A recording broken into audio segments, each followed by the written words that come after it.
কবিতাৰ শিৰোনাম নুসুধিবা মোক কেনে আছো বুলি। ৰচনা মামণি বৰঠাকুৰ। পাঠ কৰিছে পূৰ্ণিমা বৰাগগৈ।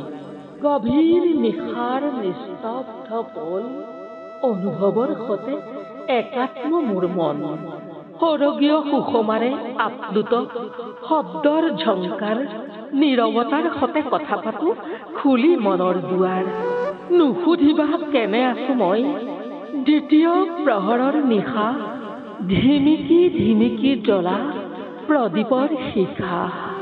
মই জীয়াই থাকো স্বপ্নিল পৃথিৱীৰ সেউজীয়াত, যন্ত্ৰণাৰ কাঁইটৰ আচৰত মলম সানি, অকলশৰীয়াকৈ শেৱালিৰ সুবাসবোৰ সামৰি, শান্তিৰ আচলত চুলি তাৰি মেলি দি, জীৱনৰ অৰ্থ বিচাৰি শব্দৰ বৰষুণত তিতি থাকো উমলি। নুসুধিবা মোক কেনে আছো বুলি।